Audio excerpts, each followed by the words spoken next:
రా రా రానే కూర్చో కూర్చోనే కూర్చో కూర్చో నువ్వు కూర్చో కూర్చోనే నువ్వు కూర్చోరా చిన్ననే ఇంకా రాలేదా? ఏ వస్తానన్నాడా ఏంటి చిన్ననే ఇంకా రాలేదే? ఏమీ లేదురా, మన పెద్ద బుజ్జి పెళ్లి కుదిరేలా ఉంది. ఆహా నా చేతిలో చూస్తేనేమో చిల్లు కావలేదు, వాళ్ళేమో మాట్లాడుకుందాం రమ్మని ఫోన్ల మీద ఫోన్లు చేస్తున్నారు. ఏం చేయాలో అర్థం కాక చిన్నన్నకి కూడా చెప్పాను, నీ దగ్గర కూర్చొని మాట్లాడదాం రమ్మన్నాడు. పోనీ వదిలేసుకుందామంటే మంచి సంబంధం రా, మళ్ళీ మనం కావాలనుకున్నప్పుడు అలాంటి సంబంధం దొరకదోరా. మన ఊర్లో 2 ఎకరాల భూమిని నమ్ముకుని వ్యవసాయం చేస్తున్నాను కానీ ప్రతి ఏటా అప్పులే కానీ ₹1 ఆదాయం లేదురా. వ్యవసాయాన్ని నమ్ముకుని పిల్లలకు ₹1 కూడా వెనకాలేకపోయాను రా. ఇప్పుడేమో మంచి సంబంధం వచ్చింది, చేతిలో ₹1 లేదంటున్నావు, మరి ఎలా చేద్దాం అనుకుంటున్నావు అన్నయ్య? అసలు ఏం చేయాలో అర్థం కావట్లేదురా. చిన్నన్నకి కూడా ఫోన్ చేసి ఇదే చెప్పా, తమ్ముడి దగ్గర కూర్చొని మాట్లాడదాం రమ్మన్నాడు. Okay okay. చిన్నన్నయ్య నువ్వు చెరువు చేస్తే మిగిలింది ఎక్కడన్నా మన ఊర్లో రైతులన్నా అడుగుతాను రా. నేను తల చేయాలా? ఏం మాట్లాడుతున్నావు అన్నయ్య? ఏం అర్థం కావట్లేదు. అదిగో చిన్నన్నయ్య వస్తున్నాడుగా.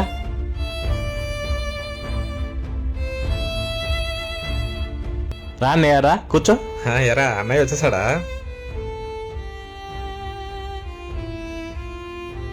ఝాన్సీ చైర్ తీసురా. అన్నయ్య కారేసి రాలేదా? లేదురా, స్కూటీ చేసుకొచ్చా. ఆహా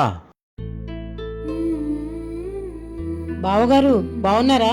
బాగున్నానమ్మా. అన్నయ్య నువ్వు వచ్చి ఎంతసేపు అయింది? ఇప్పుడేరా, ఇంతకు ముందే వచ్చా. తమ్ముడికి చెప్పావా విషయం? చెప్పాను.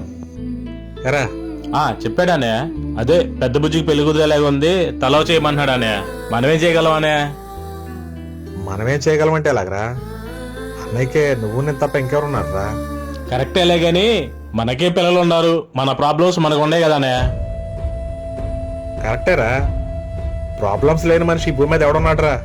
అన్నల దమ్ములం అంటే కష్ట సుఖాల్లో పాలు పంచుకుంటేనే కదరా బంధానికి విలువ అనేది ఉండేది. అందుకే అన్నయ్య మనకొచ్చిన వాట కూడా అన్నయ్యకి తక్కువ రేటుకి ఇచ్చేసాం, ఇంటి స్థలం ఊరినే వదిలేసాం. అన్నయ్యకి ఇంకా మనం ఏం తక్కువ చేసాం అన్నయ్య? అరే తమ్ముడు, అన్నయ్యకి మనం ఏం తక్కువ చేసాం అనకూడదురా. అన్నయ్యకి మనం ఏం చేసినా కూడా తక్కువేరా. అన్నయ్య రుణం మనం ఎప్పటికీ తీర్చుకోలేమురా. ఒరేయ్, నువ్వు నేను ఈరోజు మంచి చదువులు చదువుకొని పట్టణంలో పెద్ద పెద్ద ఉద్యోగాలు చేస్తున్నామంటే దానికి కారణం అన్నయ్యరా. అన్నయ్య కూడా మనలాగా పెద్ద చదువులు చదవకుండా 7వ తరగతి తోటి ఎందుకు ఆపించాడో తెలుసా నీకు? నాన్న ఒక్కడి కష్టంతో మన ఇల్లు గడవకపోతే అన్నయ్య 7వ తరగతిలోనే చదువు ఆపేసి పారబట్టుకొని నాన్నతో ప్రతి పనికి వెళ్ళాడురా. అన్నయ్య అసలు విరామం లేకుండా నాన్నతో పాటు సమానంగా కష్టపడి నిన్ను నన్ను పెద్ద పెద్ద చదువులు చదివించాడురా. నిజంగా అన్నయ్యకున్న తెలివితేటలకి అన్నయ్య చదువుకుని ఉంటే నీకన్నా నాకన్నా చాలా పెద్ద పొజిషన్లో ఉండేవాడురా. అన్నయ్య రుణం మనం ఎప్పటికీ తీర్చుకోలేమురా తమ్ముడు.